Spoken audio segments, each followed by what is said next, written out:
Welcome. So today is Memorial Day for Sawaki Roshi. He passed away December 21st. So today is his actual Memorial Day, and that was he passed away in 1965. So I will talk about his life. To honor his life today. So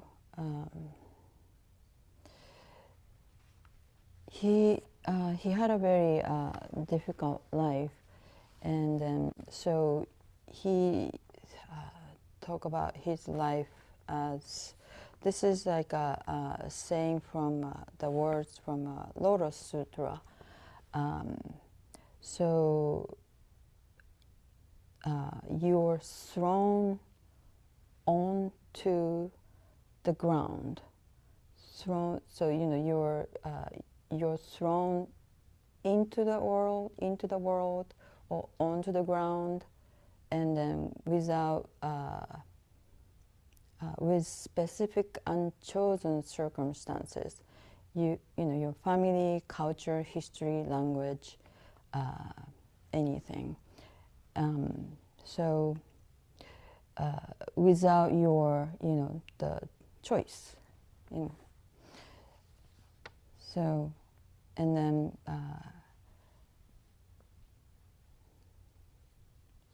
these are reasons to make you have a very difficult life of suffering.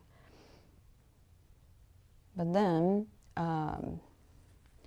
the teaching is you could use this suffering to make you connect to dharma, or like make you have a way-seeking mind. So that will help you to seek dharma. So that could, suffering could help you to come to this path. And then that's what Sawaki Roshi talked about his life, because he had a very difficult life. So I can really relate to that. Compared to his life, my life is like a very mild. So, but there was some difficulty in my life, so I can really relate to think about my life, how my suffering, brought me to this path, and then I really appreciate it for that. So even everybody has a different karma, and then difficult karma or like a light karma, it doesn't matter. But then whatever your karma will help you to bring to this path. If that's I feel like that's a very fortunate thing. So Sawaki Roshi was born in a very poor family, and he was born in Mie Prefecture, Tsu City, and then his father was making and selling metal parts for rickshaw, like human-powered vehicle. I don't know if you've seen that. Maybe Thailand or other countries, they use a rickshaw. So his father was making the metal parts, and then his father was kind of very sweet, giving person, and he always helping other people having difficulties. So maybe because of that, they didn't really have much money, because his father is always giving to other people, and then his mother thought maybe I had to do something about it. So maybe that's why she had the rice shops that she was selling rice. So they had two business happening. So Sawaki family not, this is not Sawaki family, this is Tada family. They had the two baby boys, but they died young. And then, so they prayed to Ise god. Ise is the Ise is a city, so that part of the Mie prefecture. And then, so they had the third and fourth girls, and the fifth boy, and sixth was Sawaki Roshi. His name was Saikichi as a child. So there was a seventh girl, but she passed away when she was 4 years old. So they had actually 1, 2, so seven children, but 4 survived. So like, not like now, like it's kind of like common to lose your babies and then young children at that time, if you're especially poor. And then Sawaki Roshi, young Saikichi, was a very energetic child. And then he was like beating other neighbor kids, and then very mischievous. And then he also like beating his older brother, and then made him cry. And then at one point he cut his brother's forehead with saw.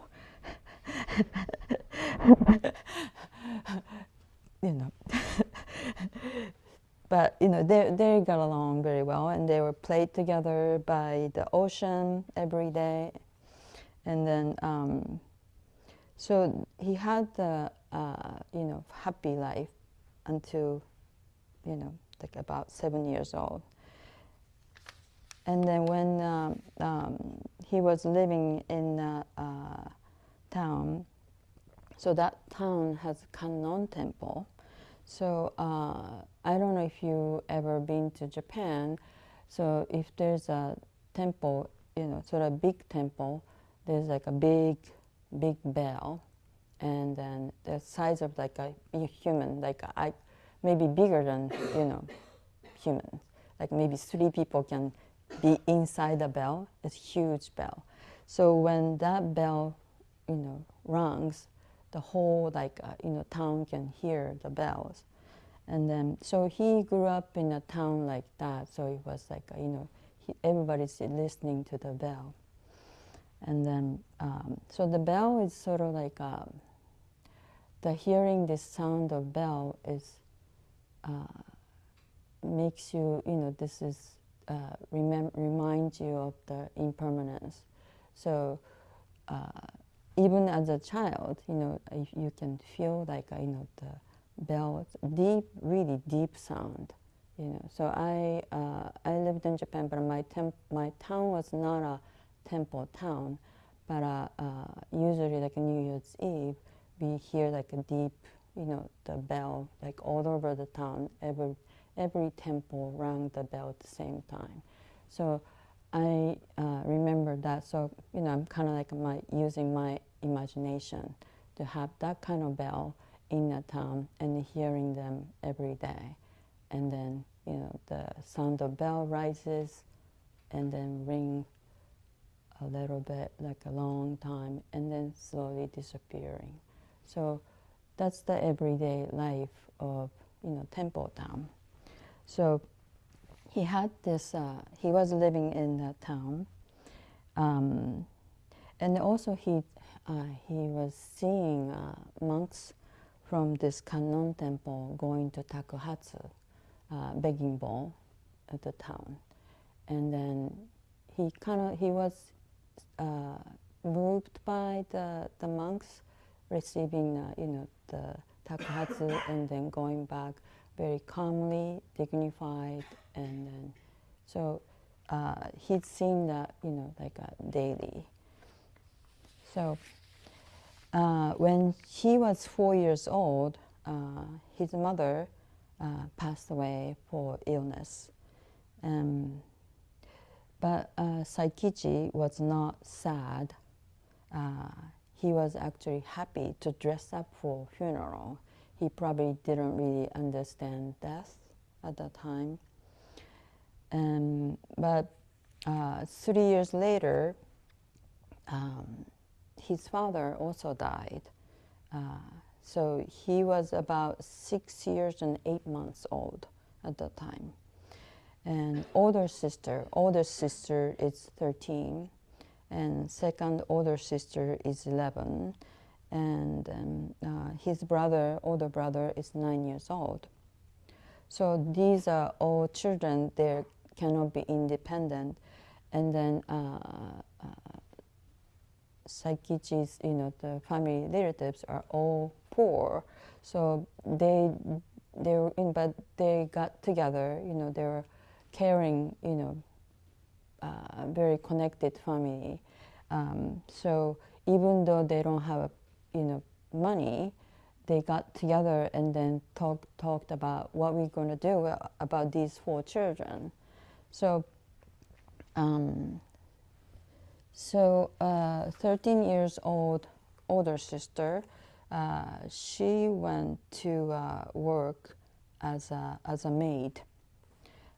So that's like kind of like a regular thing in Japan. Like when you were old enough, you were sent to like a shop or big houses who they can use a maid. So the especially poor family, they can't really feed all the children. So in this case, 13 years old sister was sent to become a maid, and then second older sister, and then she was taken by uncle, and also the brother were also taken by uncle. But then, so they were kind of like the whole relative were, were not sure what to do with Saikichi. He's 6 years old, 6 years old and 8 months. So nobody wants to take him because he was so kind of like aggressive, energetic kid, and then. So then somebody said, "Oh, maybe let's take him, and give him to a temple, So that's also a common thing in Japan. Like if you have too many children, you will send the children, one or two children, to temple. So the temple will, sort of take care of them. So they will become monk, So they thought about that. So they thought maybe that's a good idea. But then somebody thought, wait a second, but he's so energetic and aggressive. He probably, resent to be sent to temple, because temple life is kind of like a very disciplined, hard. So they thought, well, maybe he's going to run away and then become like a, youngster, and then, kill us or something. So they got scared. So they were kind of like, well, maybe we shouldn't do that, So I thought that's very interesting because, that might be true, because if you're just sent to temple without your wish, he probably have resented, and then maybe we didn't have a Sawaki Roshi. So instead, he was taken by one of aunt. So his aunt family was also poor, and then the aunt husband resented the idea of having extra kid, because they're already poor. They're like, struggle to survive, and they had a 4 years old boy. So husband didn't treat Saikichi very well. So he intentionally gave him like a bad, not good food for him, and then good food for his own son. So one day, Saikichi received pickle, like an eggplant pickle, and that was old and black. And then he saw his, the brother-in-law, so the stepbrother, and then he has like a beautiful, purple, nice eggplant pickle. And then Saikichi said, well, I don't want to eat this. This is black. And then so uncle said, okay, so you don't eat. So he just, uncle just took the whole food away. So Saikichi decided that he would never complain. He'd rather not be hungry. So he's only 6 years old, about 6 years old, 8 months old at the time. So, but then also like uncle beat him a lot. I think maybe it's out of frustration. He really resented to having this not extra child. And then, so this stepbrother, he was 4 years old, and then he kind of like, cried like easily. And then whenever this older stepbrother cried, the father beat Saikichi. Like, did you do something to him? Like, what did you do? So, and then the stepbrother thought it was kind of fun game, so he cried all the time. And then to kind of like made Saikichi beaten up by his father. So as a kind of like a game.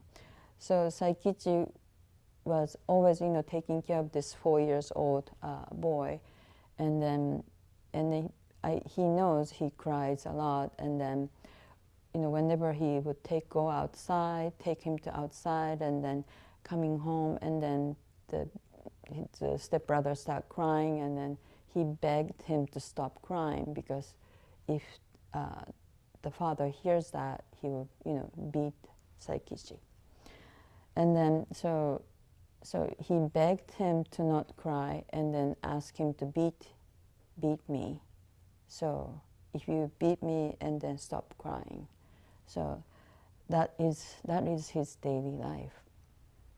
And then, but fortunately, it ended only in 6 months. And so one day, his uncle came out of bathroom, and then had a stroke and fell and died in front of Saikichi. So he just, he saw, his uncle dying in front of him. But that time, like, he was more fearful about what's going to happen to me, who's going to take care of me. So these, if we lose this, the uncle, I don't know where to go. So he was more afraid of that than thinking about life and death. So the Saikichi's one of the uncle had a lantern business, and then he had a friend, sort of like another lantern maker. And then so he talked to this lantern maker, and then he was interested in adopting Saikichi. So Saikichi was adopted to a lantern maker, and then his name is Bunkichi. So when Saikichi went to this lantern maker's house, he was kind of relieved, so he had some place to go. And then Bunkichi had a wife, and then so, but they didn't have a children. So they took Saikichi in. But Saikichi found out sooner the Bunkichi was actually gambler. So lantern maker is like, the front face, but actually he was serious gambler. And then his wife was a former prostitute, and actually she was 11th wife of Bunkiji. And then, so, his harsh life, continued in this family. So this wife, Hisa, she was really like a difficult person. She always scolded Saikichi for little things and beating him up with a long water pipe. Like, I don't know if you have seen it, so she hit him. And then also Bunkichi, his father, was doing a gambling, and he used Saikichi to be a watchman. So Saikichi has to watch, to make sure the police is not coming when, his father and the other friends are doing gambling. And then, he's seen sometimes police raided, and there was violent, scary scene he has to witness. And then also Bunkichi was also violent person, so he beat Saikichi often, every day. So Saikichi was sad and then lonely. Nobody to gives him like a warm word or warm hand. So one day he fell, and he slipped and fell, and in the mud, and he got mud all over, and then he had this pent up emotion of sadness. He was not crying, but then he just bursted out, and he cried and cried and cried, and then Bunkichi heard that cry, and he came to and then beat him up. So Sawaki Roshi, young Saikichi, felt no matter how much I cry, no one's come to help me. So that's kind of like toughening him up, and then kind of like sobering him up. So just a little relief for him is going to visit his sisters, older sister who became a maid. So he just went to his sister's, I guess, house. I think it's probably house. And then he didn't really have courage to go in, but he just waited by the gate, and then his sister's friend, maybe another maid, told her like, "Well, your brother's here again." So then so his sister will come out,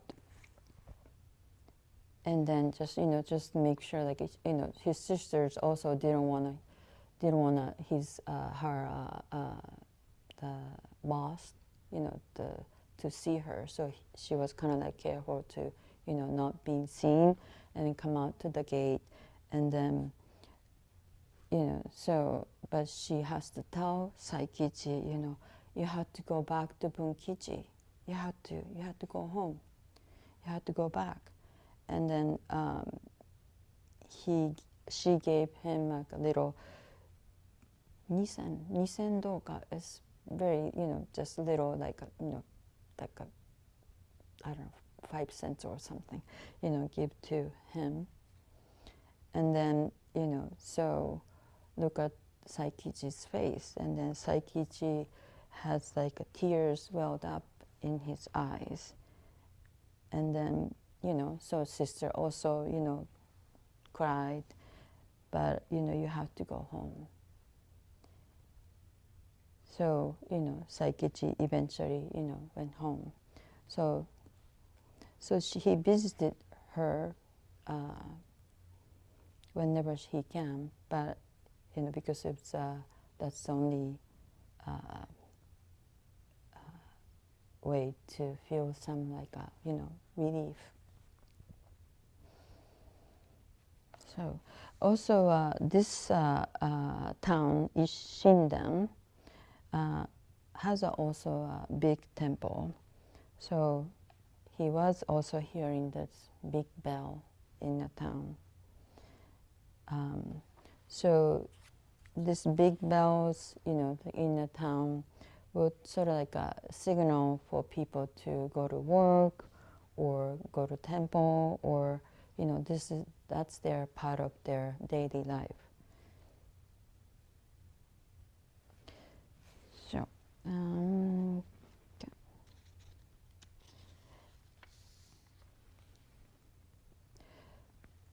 So when Saikichi was about 8 years old, so his house was not in a nice area, and there was like a brothel is nearby, and the old farmer died at the second floor of brothel. And then when he saw that, he felt like a deep impermanence. So everything changes and nothing lasts forever. And then this what was that thing? You can't hide anything. And then so this farmer died, but his wife and son came, and then Saikichi was just little kid, so he just went upstairs to see the scene of the old man died, dead old man, and then young prostitutes sitting nearby, and then police is investigating, and then the farmer's wife and son were crying, like so why did you die here, so they felt so much shame. So the death, dead person is gone, but these wife and son has to live with this shame forever.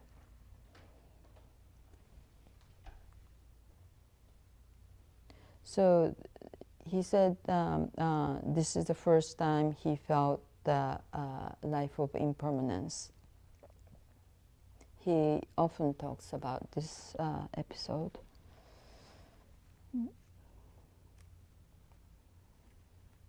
So after that, he often say like a mujo. Mujo is impermanence. Everything changes. Nothing lasts forever. With his friends, like whenever he sees like a moon or like a dewdrops on the leaves, and then he and his friend were, oh, mujo, mujo. Yeah. And then at that time, he started to going to a nearby temple to listen dharma talk.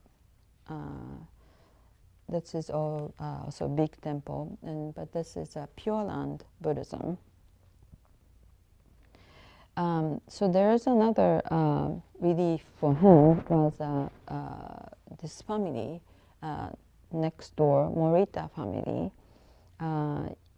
So they are like descendant of like fallen high class families. So they know how to do a tea ceremony, flower arrangement. They know how to do calligraphy. They're very intelligent. So this is like totally different from Saikichi's family. So he was very impressed. And then they're also like warm and calm and welcoming. So Saikichi always go to his family to get some relief from them. His this Morita family's son was about Saikichi's age, little older, and he was doing a painting, and then so his what's his name? Iwakichi. Oh. So he so this the neighbor kid who was painting also told Saikichi it's good to not have any desire for wealth and fame, you know. So he said, I'm not making a painting to make money, you know, this is just a pure art. And then so Saikichi was very impressed by, you know, his attitude and this family. And also his this Morita family's father taught Saikichi like classical Chinese, and then Saikichi started to study with them, so he was able to like read classical Chinese. So, but that gave him relief, but also it's very contrasting to, you know, his life, his family. So that kind of like made him like questioned, you know. So he graduated. He started going to school, elementary school, when he started to live with Bunkichi family, and then because, you know, he lost his father and mother, he kind of stopped going to elementary school. So he was happy. He was able to continue education. And at that time, elementary school education was only 4 years old. So he finished his elementary school education when he was 13 years old. And then, so Bunkichi asked him to start making money, and asked him to make, I think it's about $100 or $150 a day. So he has to make like a lantern and sell, and then he did like a shoe check for theater, and selling rice cake at the gambling place. So he did all kinds of stuff. But it's still hard for him, you know. He's the only breadwinner, and then making $100, $150 as a 13 years old, so much pressure.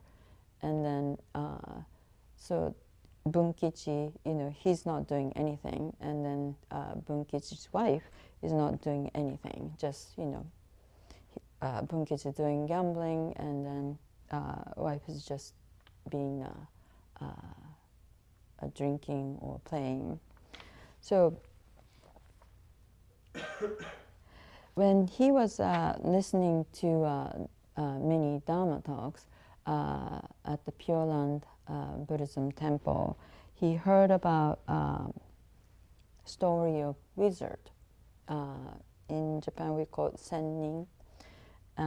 So sennin is like a living in the mountain, a hermit, and then he knows, you know, magic, like all kinds of, you know, magic thing. So he kind of like wished to become a sennin. So to sort of like, you know, like just leave out of the life of suffering. So like, you know, this wizard lives in the mountain, and then not eating grains and practice, and then he can do all kinds of magic. So he wanted to become a wizard, and then so maybe if he tried to become wizard, maybe wizard will come to get him, riding a white cloud. So it's kind of sweet, and, you know, but, you know, he's in desperation. And so this is kind of cute story. He thought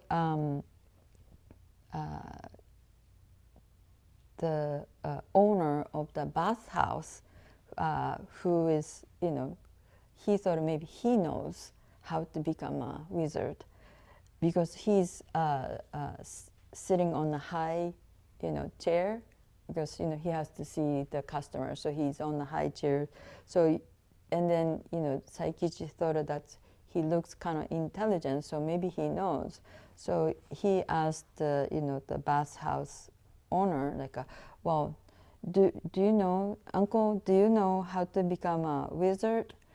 And then the bathhouse owner said, no. So he also wanted to Morita family's father, but but he hesitated, because just feel like he can't really ask him. So there's another person, like the choreographer, and then this person had this like a long beard, and then he had this like a cane, and then so he thought, Saikichi thought, well, this guy looked kind of like a wizard, so maybe he knows. So he went to ask him, well, uncle, do you know how to become a wizard? And then he said, no. So his dream to become a wizard was crushed. Right? So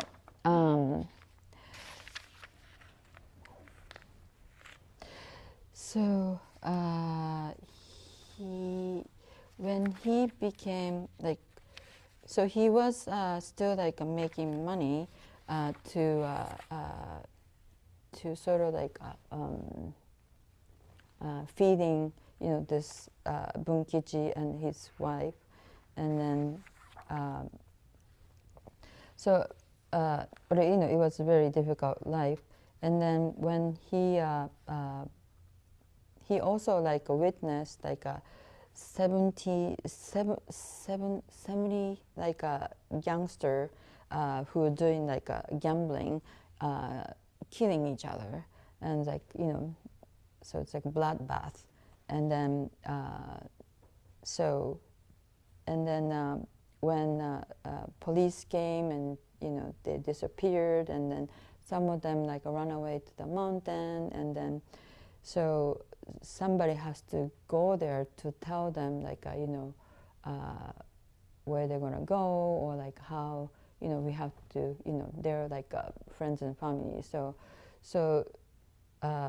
Bunkichi was asked to go, but he was so scared and he didn't want to go. So Saikichi kind of volunteered, and he's only like, I think maybe still very young, but he went in the middle of the night, even there's still like a blood on the street, and then so that impressed Bunkichi, and then Bunkichi stopped beating him.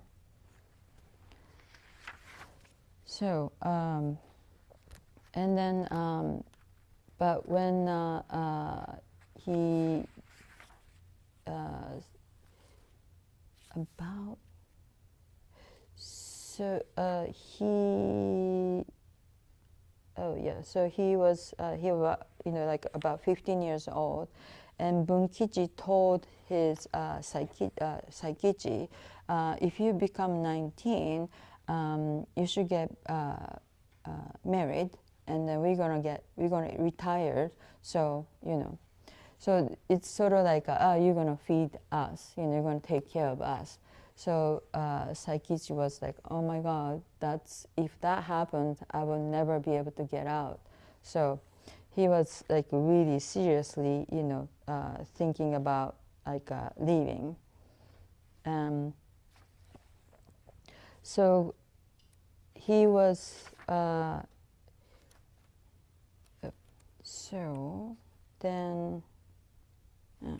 so he decided to leave the house, and then he went to Osaka. So Osaka from Ise, where he was living, is about, it takes, I checked the Google map, it takes about 28 hours on foot. And he left in the midnight, and then there was no moon, and then he walked all day long, all night long, and then got to his friend's house, apartment in Osaka. But his idea was that he's going to make some money, and then so enough money to give to his parents. So then he can become a monk. So that was the idea. But then his friend probably snitched to Bunkichi's sister. Bunkichi's sister was kind of nice to Saikichi. So we are guessing probably she picked him up. She came to picked him up, because his friend also living in a 2 tatami mat. This is 1 tatami mat, 2 tatami mat apartment, and then he didn't have money. He was studying, so they have Saikichi didn't have nobody. He didn't know anybody in Osaka, so there's no way of getting him, making him be able to make money in Osaka. So he had to go back to Bunkichi. So at that time, about the same time, I believe, he heard another Dharma talk about Snow Mountain Boy story in Nirvana Sutra at the Senshuji Temple. I think Senshuji Temple. So I think you heard about this story from Todo-san before. So at the time, the Buddha had not yet made his appearance in the world, and although Sessen Doji is the Snow Mountain Boy, has sought everywhere look everywhere for the Mahayana teachings, he had been unable to learn anything of them. Just then he heard a faint voice saying, "All is changeable, nothing lasts forever. This is the law of birth and death." So Snow Mountain Boy looked all around in amazement, but there was no one in sight except a demon standing nearby. In appearance, it was fierce and horrible. The hairs on its head were like flames, and the teeth in its mouth like swords. And its eyes were fixed on Sesshin Doji, Snow Mountain Boy, in a furious glare. When Sessen Doji saw this, he was not frightened in the least. He was so overjoyed at the opportunity to hear something of the Buddhist teaching that he did not even question it. He was like a calf separated from its mother that hears the faint sound of her lowing. Who spoke that verse? There must be more, he thought.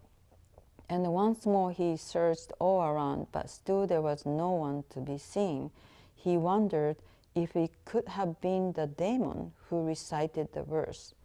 But on second thought, that seemed impossible, since the demon must have been born a demon in retribution for some evil act in the past. The verse was certainly a teaching of Buddha, and he was sure it could never have come from the mouth of lowly demon. But as there was no one else about, he asked, "Was it you who preached that verse?" Demon said, "Don't speak to me. I've had nothing to eat for days. I'm starved, exhausted, and almost out of my mind. I may have uttered some sort of nonsense, but in my dazed condition, I don't even know what it was." So Demon strikes a deal with Sessen Doji, saying he will give him the reminder of the verse of birth if Sesendoji agrees to let him devour his flesh and warm blood, for he can only feed on live humans. For far from being afraid or horrified, Sesendoji accepts and is overjoyed regarding the exchange of his carcasses to become a Buddha as trading a clay pot for a diamond chalice. The demon thus gives him the rest of phrase, extinguishing the cycle of birth and death. One enters the joy of Nibbana, whereupon Sesendoji fears it will be lost to others. Thus eagerly inscribes the whole passage on all the trees and rocks to assure others will be saved as well. Finishing this, he climbs a tall tree and leaps into the demon's mouth. At the last minute, the demon reveals his true form as the god, Taishaku god, and gently catches him and places him on the ground. Bowing before him reverently, Taishaku said, "In order to test you, I held back the Buddha's holy teaching for a time, causing anguish in the heart of Bodhisattva. I hope you will forgive my fault and save me without fail in my next life." Then, this Sesendoji became a Shakyamuni Buddha in the future life. So this story inspired Saikichi a lot, and then really wanted to become a monk. And also, like, he at the same time he listened another Dharma talk about Uraginu no Gosho. So it's about Okesa. So Shinran's talked about, if you have I think we heard this in Okesa, Kusakesa Kudoku. If you have a piece of Okesa, Dragon King and Bird King, Garuda, have no trouble. If fisherman has Okesa, there is no trouble of wind and waves. So he thought, oh, I really want to become a monk and wear Okesa. So that's, really his arising, the bodhicitta. So after he came back from Osaka, he was, he really wanted to become a monk. And he went to talk to a nearby temple. What's that thing?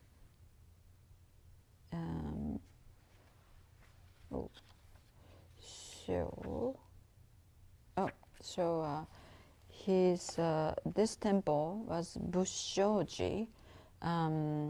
So Saikichi went to talk to the abbot, and he explained, his circumstances of life, and then, so the abbot told him, like, I'm a Pure Land Buddhism monk, but I don't think you want to become Pure Land Buddhism. Pure Land Buddhism, like we accept to have a family, wife and family, but then now, if you don't have a wife and family, it's sort of like everybody think you're against the teaching, and then but now I have a wife and 5 children, but then I have like 2 younger children, and then it's a lot of trouble, a lot of suffering, and then I lost wife, so I had to take care of my children, and then when I was younger,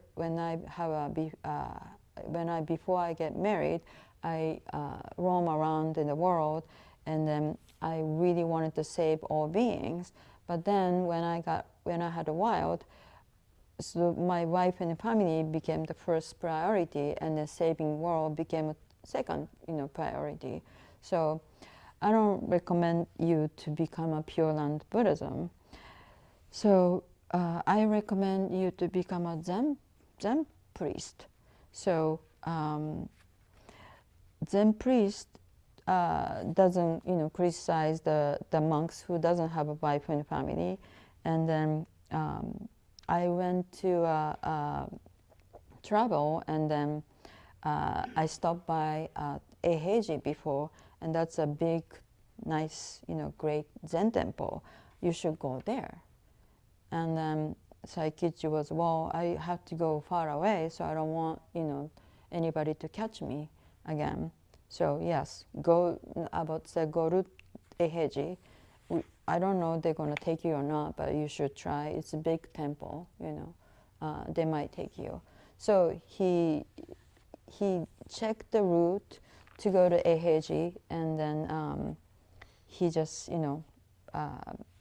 start going to the Eheji. So this is Ise to Eheji is if it's on foot, 44 hours travel, and then which is 118 miles.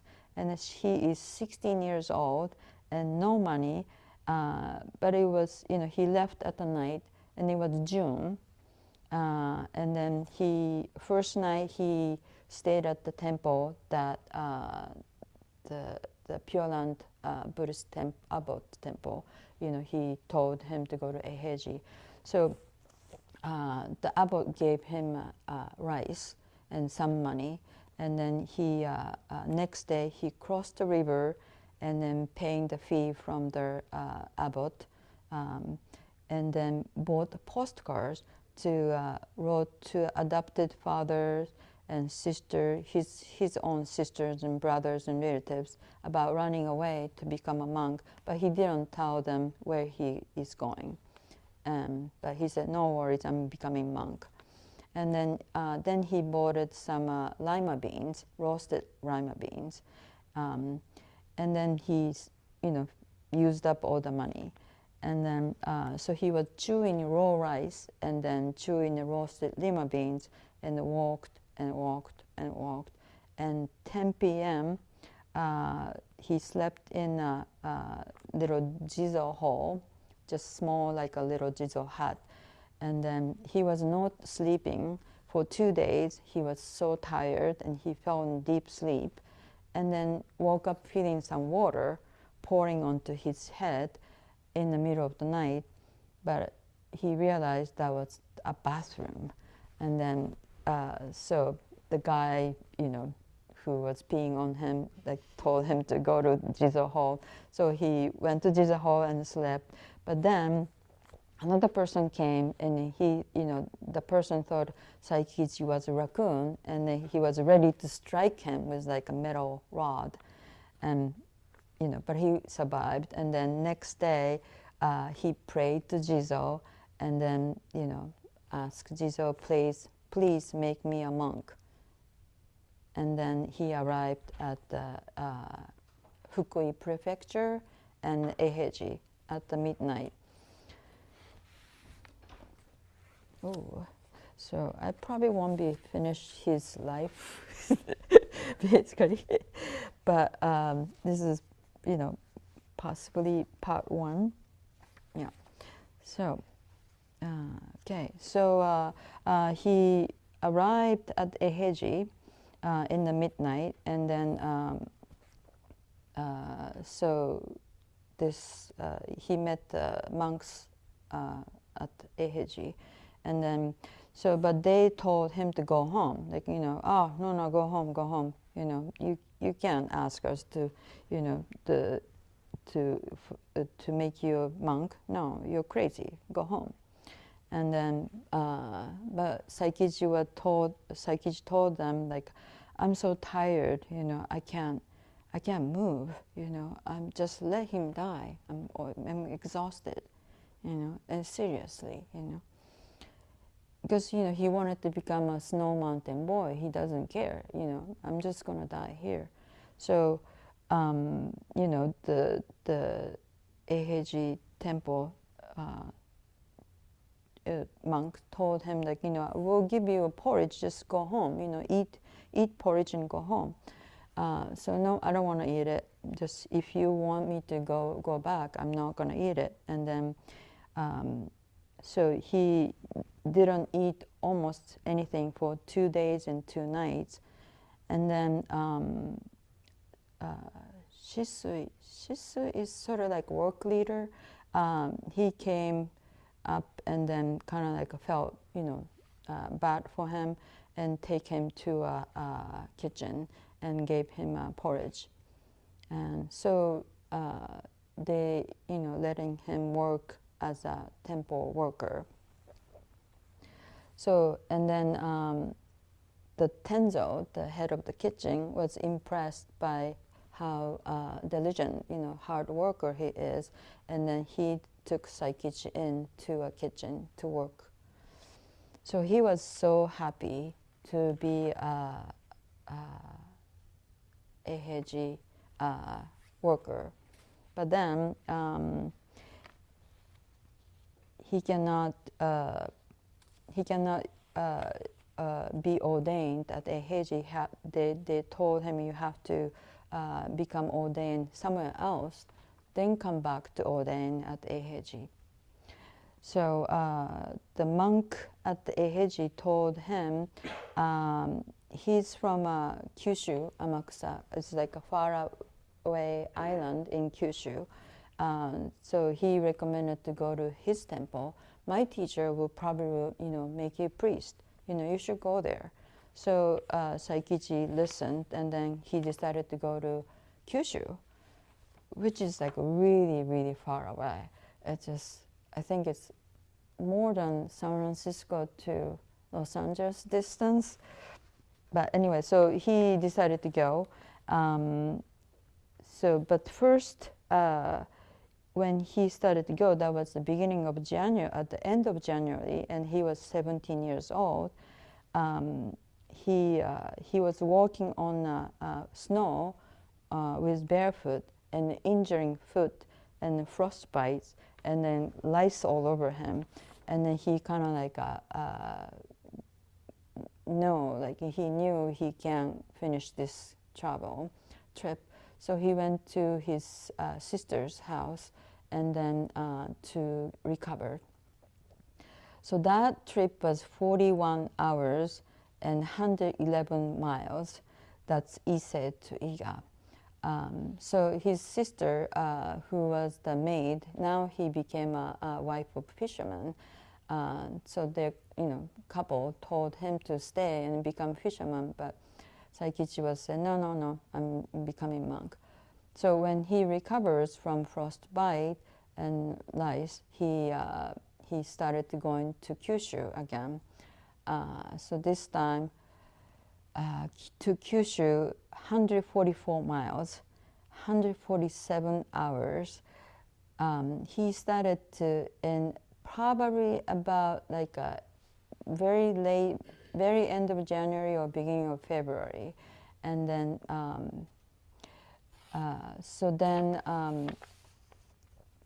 he took a ferry, but somebody gave him money to take a ferry, but he was blamed for a pickpocket, to stealing a wallet from a woman, and he was thrown into jail. And but he met prison chaplain, and then prison chaplain listened to Saikichi's story and believed him. So he was relieved from 1 month later. And then Sawaki Roshi said like later when he started teaching in prison, this experience helped, so because he was in prison, and so he can understand how living in a prison feels like. So the prisoner were able to listen to him. So then after that, he slept outside, slept in a graveyard, temple, or any village house. They take him and doing takuhatsu, and arriving Amakusa in the end of March. So that's almost like a 2 months travel. So I think I'll probably stop here. So I really felt like inspired by how how driven he was to become a monk. He really wanted to get out of suffering, and then I totally, I can totally relate. I started like that, and then eventually, he will let go of this, the wanting to not suffer, but I do feel like this is if Sawaki Roshi didn't have this much, will and drive to become a monk, I don't know what we are now. If Sawaki Roshi was not Sawaki Roshi, I don't know if Uchiyama Roshi was there. And if Uchiyama Roshi was not there, I don't know if Kumura Roshi was there. So, so I feel like this is like so interconnected, and then you can't really just cut off one person out of life. And then, so I really deeply appreciated Sawaki Roshi's life and Sawaki Roshi. So unfortunately, there's like many other good stories, and then wanted to tell you about how he's inspired by first Zazen, showing like his the monks sitting in a heijin. He was like awestruck by, like really like shocked him, And then when he sat zazen by himself, everybody left for like a little vacation. The old maid woman, he was always like making fun of Saikichi, but then this old woman saw him sitting zazen, and she was like, like really inspired, and then she bowed down to him. So slowly he realized the power of zazen, and then will become Sawaki Roshi. There's a more story to it. There's a Okesa story I was supposed to tell you. I think maybe save it for the next time. Sorry, it's kind of like mishmash, but I will end this story today. Maybe next time, part 2, or another time. Thank you.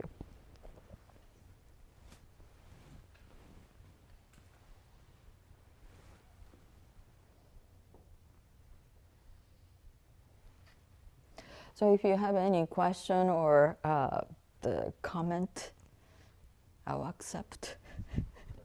Cliffhanger, now you have to finish the story. Yeah.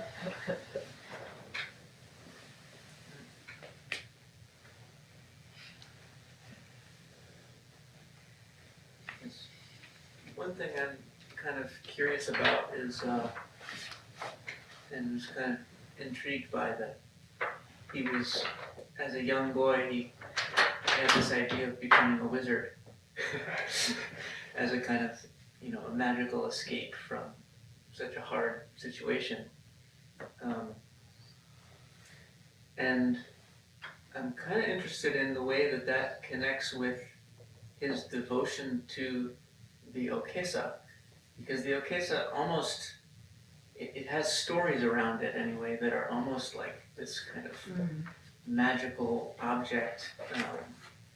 And he encounters that story, I guess, at a dharma talk about how the Okesa will protect you from, any misfortune, and so I'm wondering if you see any connection there, and how you see that kind of, I don't know, miraculous aspect of the Okesa as someone who is, very involved in that Yeah, practice. I do think like I felt like he's kind of like a romantic, I understand like I'm also kind of like a romantic person, so and it's like so I thought like I'm part Pisces, so I thought maybe he was Pisces. So Pisces kind of like Gemini. Gemini. Same birthday. Not two fish, two people. Is it Gemini is romantic? I am romantic. Okay, so Gemini is romantic. So it's like kind of like a magical power of Okesa and the wizard. But also like becoming monk. You have to be a little bit romantic. In a way. So I think there is a connection. Yeah. If you're like a totally realistic person, you won't become a monk. I don't know. There's this game we used to play when I was a kid, Dungeons and Dragons, and I created a wizard monk character for that game. So I mean, you can get a synthesis. Yeah, wizard monk. Who's monk? Yeah, and then there's things about like when you enlightened, you have a 10 power that you can see the future and then past, and then you can see what people are thinking and all this like a magical wizard thing you can do. I cannot do it, but Work on it. Yeah. So I guess how do you see the virtue of the Okesa in that? Do you see how do you see the virtue of the Okesa? Is there any level of those kind of magical teachings that feel relevant to what you do, how you engage with the Okesa, or is it a different angle? Well, I don't know. I don't know if I really believe in if I have a piece of Okesa, I won't have any trouble. I'm not sure I completely believe in that, but yeah, that's a confession. So no power at all. Well, I don't know. I can't say there's no power, but I don't know. It's just I cannot say there's no power. I don't know if I can say there's a power, but yeah, I'm just a novice monk, so. Well, and of course it has different teachings around it, Right. that Yeah. are magical, but still Right. there's a kind of Yeah. presence. And He was very impressed by the teacher he practiced with Hueoka Roshi. He was wearing a Nyoho style okesa, and then he was really like inspired by how he looked. Very different okesa from the okesa he had seen, and then the story of the magical okesa about saving you from all the trouble. All these everything was in him. So there's a thread in him. Yeah. Then that, no. So.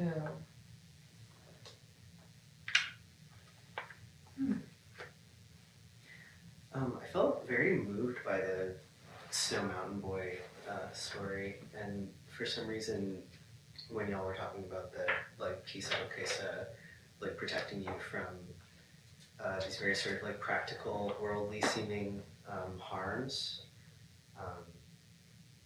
I don't know. It feels like there's some same poetry in, for some reason, to me, in Snow Mountain Boy, and that sort of impression of the Okesa being magical. Yeah, I don't know. He just sort of hearing the teaching from the demon and then just being like, oh, well, all of this is just nothing compared to the truth of reality. And so like just throwing himself into the mouth of the demon for some reason. Yeah, and I don't know, I can't really explain it super well maybe, but there feels like a very similar kind of poetry in the Okesa protecting you from yourself. Yeah, thank you. I agree that there's, poetry in the Snow Mountain story, and then poetry in the Okesa story, and then also his desperation to out of suffering. It's just so acute. So that's sort of like any light he can see, he has to hang on to.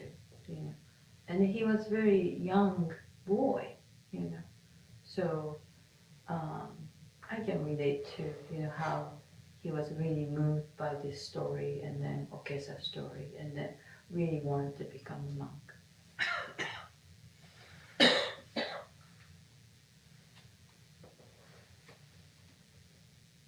Anything in the Zoom world? Should we do a memorial service? No hands. So Sawaki Roshi didn't want any funeral, and then I saw Okuma Roshi's dharma talk, was it 10 years ago? About, I think that it was 50th anniversary of Sawaki Roshi's death, and then he said, we don't do memorial, but we do memorial today. I think it's for us.